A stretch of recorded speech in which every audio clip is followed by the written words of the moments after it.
And fraudiest, if you've been with us on these Thursdays, you know the bussin' guys. Taylor is dressed as a hot dog. What are you laughing at?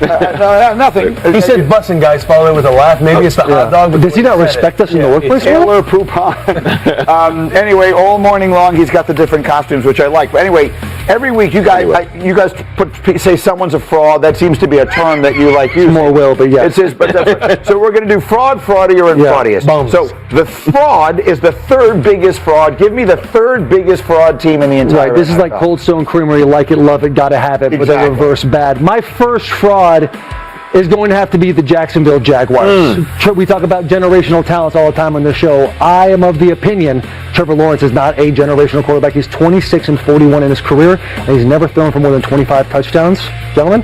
This team started so well, and I think we had these thoughts, and all of a sudden it's just gone the opposite direction. I mean, Dan, what are I don't even know how the Colts have left them in their dust. I would disagree, fraud. This is what this team needs, though. Consistency from Trevor Lawrence and the pass catchers. There's been highs, too many lows. Specifically when this offense and pass game faces zone defense, it's a very bad pass game. Man, they crush. Zone, they have to figure out ways to be better against zone cap coverage. They look like they're running the lines on the paper, and that's offensively. It looks like they're all individually being tasked with something, but it doesn't come together because they're a young group, still collectively talented, but they're not gelling as an offense where the plays make sense. Jaguars frauds? I hate going all the way to fraud because I like them early in the season. But this is the third tier fraud. Since the massive win, 31-28 over the Chiefs, they've only put up a combined 19 points. They're bottom of the league in generating pressure, getting to the quarterback, and with the drops too. Like they lead the league in the NFL with 22 drop passes. Again, a hot fraud. They're on the alert. But they're on the alert. Alert fraud. Alert fraud. Alert fraud. The game in London was ridiculous. They should be so comfortable there. They play in London every single year. They went there and didn't compete at all with the Rams. I'm with you on fraud. Okay, even fraudier. Who's the next? Who's an even bigger fraud? Something that's really starting to burn my buns right now. That's the Chicago Bears. Caleb Williams, he's fantastic in the first quarter. He's throwing over 70% completion, and he into the second, third, and fourth quarter, and he's down in the 50s. Ben Johnson loves a quarterback that plays on time, that takes his step, his drop back, hitches, and throws, and the defense. They look good because they're opportunistic, but statistically, they're not a great defense. So he's questioning Caleb Williams. Let's be frank for a moment here. Nice. I like that. Dan, what are you seeing from Caleb right now? The same issues that have plagued him since college. I said wait till November till we made an evaluation on Caleb, okay? We're just about there. Yeah. Caleb Williams has as many games where he's held the ball for an average of 3 or more seconds this year than Jared Goff had in 3 seasons with Ben Johnson. Caleb Williams has 6 this year games where his average time to throw is over 3 seconds.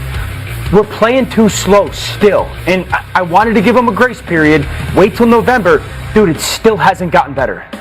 He's 24 games into his career, and listen, I was critical of putting Caleb in this elite tier before he even got going. But look at all the quarterbacks that are doing well. To your point, you got to give him time. Yeah, it's going to be rough at times. I'm still encouraged by what I see from Caleb Williams. It's going to be a slow process. You're encouraged in regards to what? He's 7 games into a new offensive coordinator. He still has a bunch of talent. He still looks better this year than he did a year ago. And it's going to take time. Drake May is 7 games into a new offensive Everybody develops at a different rate. I am not completely out 24 games into Caleb. I'm discouraged, and the question really is he getting better, or has the offense improved? Dan's going to have a tape in our second hour today over a little more on Caleb. Bears a fraud? Yeah, I would say Bears are fraud. Danny O, we were talking about the takeaways last week, how opportunistic this team has been, but they're 25th in points, they're 25th in yards. They are masked. The way that they are picking the ball off, creating turnovers, it's masking a bad defense because they are bottom 7 in about every category. Okay, Taylor, you're on a roll. Thank you. Let's go to the biggest one. That was a pun. No, is the hot dogs. The biggest fraud, the fraudiest. Yeah. Who's the biggest fraud? Fraud vigilante. Yeah. Let me tell you something. This one might be personal a little bit. bit, but those Pittsburgh Steelers, man, I picked them to win the AFC North this year. Aaron Rodgers, I thought if we were going to be let down by the Steelers, it would have been because of Aaron Rodgers. He's too old, he's too slow, he's not durable anymore. But my God, that defense. $179 million, Will? $179 million. Second oldest defense in the league, too. It might be time to get behind the shed, take him behind the shed. Old Yeller. Over the last couple games, 924 yards, 68 points. This is a fraud. This is the fraudiest team. How do you take him serious? I'm trying as hard as I can. I'm a real journalist. Okay? Yeah. I got issues with their defense, absolutely. And this is a bad matchup. This is a bad matchup this coming game against Indianapolis. They do not match up. Pittsburgh defensively will not and does not match up well against Indy's offense. Let's talk about that game, okay? If the Steelers needed a get-right game, playing the Colts is probably the worst thing that could possibly happen to them. The Colts have been far and away the best offense in the NFL this season, leading the league in total yards at 385 per game, which could spell big trouble for a Steelers team that ranks 30th on defense in yards allowed per game at 386. So it is strength on weakness. It is a terrible matchup. Pick up that thought and run with it. Indy's offense is the second hardest offense in the AFC to match up against, just people-wise. We'll put Kansas City at first. But when it comes to people, and I don't care defensively if you're going to play a zone defense versus them or a man defense versus them. Like, who do you have or who do you want near them that you trust? Number one, I'll start with like their big kind of bodies on the perimeter and then their slot receiver. Josh Downs is as quick and as sudden, as twitchy as anybody in the NFL. So who do you trust to kind of be near him to cover that space in the middle of the field? The second thing is their rookie tight end, Tyler Warren. Once again, he's big, he's strong, he's got massive, strong hands. Who do you want near him when it comes to just making plays on the football from a defensive perspective? Michael Pittman Jr., not the fastest receiver in the NFL, but once again, you're challenged with a big, strong, physical receiver that makes these contested catches. Who do you trust to be in space with them? You know what receiver leads the NFL in yards per catch? Alec Pierce does. And he is a 6'4", strong, long athlete that makes, again, these contested catches down the field. And so when it comes to just matching up against at least the perimeter players offensively in Indy, they're as hard to match up with just people-wise as anybody in that conference. Look, the bottom line of it is this. The NFL schedule makers do an unbelievable job, but they didn't see the Colts coming. And by that, I mean they've not been in any of the big primetime windows, any of the big, that 425 game. I feel like people haven't seen a lot of the Colts right now. So I think it's great that you do a tape like that so people are learning. Yeah, they know that Daniel Jones is having a good year. Alec Pierce leads the NFL in yards per catch. Underline that like 4 times. That's the point that I'm making. And then you've got Jonathan Taylor having an MVP caliber season. The team is legit, yes? The team is more than legit. They have so much talent. More importantly, they are well coached. Because you're seeing a version of Daniel Jones that we have never seen. Yes, he's played good at times, but it is a stark contrast between where he was a year ago with the Giants and where he is now with the Colts. And for me, it begs the question, why couldn't we get this out of him in day ball with the Giants? There is something to be said there because the way they're running this offense, how definitive, how confident Daniel Jones is playing, he knows where his outlet's going to be, when and where, and also he's playing horizontally, he's reading through progression. He's the version of Daniel Jones that you hoped for when he was drafted top 10 in the first place. That should be taken into account. He is with coaching that is getting the most talent out of him. And it's not like Sam Darnold, where he's gone from this track to that track. He's had reps. He's had adversity. A year ago today, he was the Giants' starting quarterback.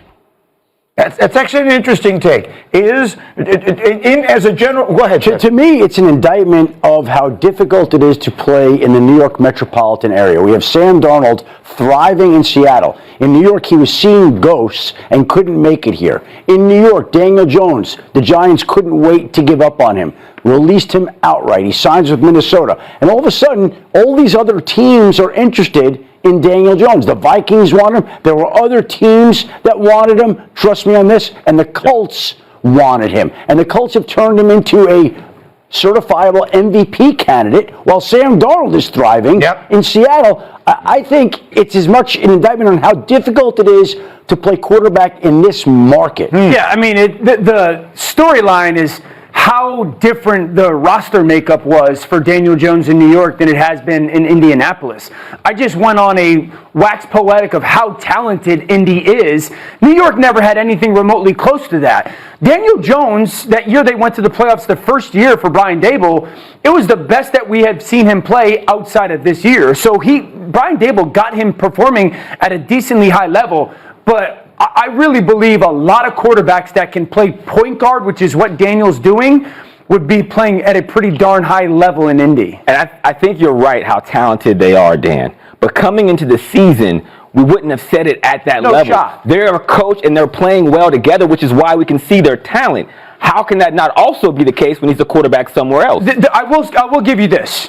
Daniel has played in one specific area differently and better than he has this year than ever before, and that's under pressure. He has always been bad under pressure. Go back to college. It's always been his flaw. He's been unbelievable under pressure this year. Hey, I'll say this to you. The Colts might have the coach of the year in Shane Steichen, the offensive player of the year in Daniel Jones, the MVP in Jonathan Taylor, the rookie of the year in Tyler Warren. So reverse them, you're saying. Give the MVP to the running back and the offensive player of the year to the quarterback. I see you're always a step ahead of everybody. That's why he's Shefty. More or less is their next game. Danny, presented by ESPN Bet Sportsbook. We got Ravens, Dolphins tonight. The number on Lamar Jackson, who will be back, 272 and a half. Combined passing and rushing. Lamar, what do we think? Yeah, I'm going to say more. Finally healthy. Lamar Jackson is absolutely spectacular.